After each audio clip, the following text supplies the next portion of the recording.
शेरू बाजार से थका हुआ घर लौटा। जैसे ही वो घर में घुसा, उसे प्यास लगी और वो सीधा किचन की तरफ गया।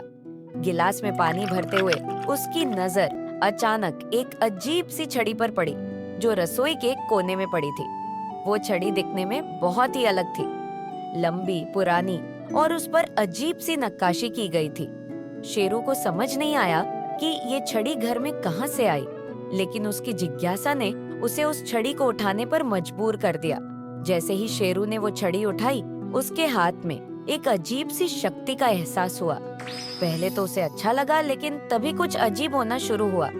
उस छड़ी का असर शेरू पर ऐसा हुआ कि उसकी हरकतें बदलने लगी। शेरू पहले हंसमुख था, लेकिन अब उसका चेहरा गुस्से और हैरानी में बदल गया था। वो बिन वजह अजीब अजीब चीजें करने लगा। कभी घर के सामान को इधर उधर फेंकने लगता, कभी दीवार पर खरोंचे मारने लगता। उसे समझ नहीं आया कि उसके साथ क्या हो रहा है। कुछ ही देर में उसे ये एहसास होने लगा कि ये छड़ी उसके काबू में नहीं है।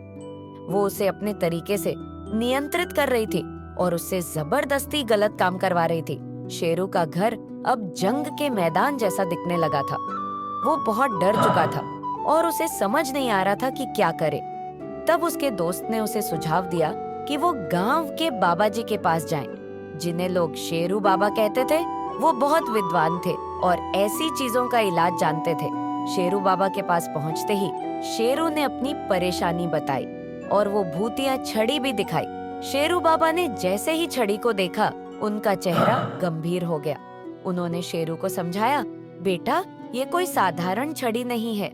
इस पर एक प्रेत आत्मा का वास है, जो इसे उठाने वाले पर हावी हो जाती है। शेरू बाबा ने मंत्रों का जाप शुरू किया और छड़ी पर जल से कुछ छिड़का। धीरे धीरे छड़ी से काले धुएं का बादल निकलने लगा और एक भयानक आवाज गूंज उठी। शेरू डर के मारे पीछे हट गया, लेकिन बाबा ने उसे सांत्वना दी और मंत्र जाप जारी रखा। आखिरकार वो प्रेत आत्मा छड़ी से बाहर निकली और वहां से भाग गई। शेरू की जान में जान आई और उसने बाबा को धन्यवाद दिया।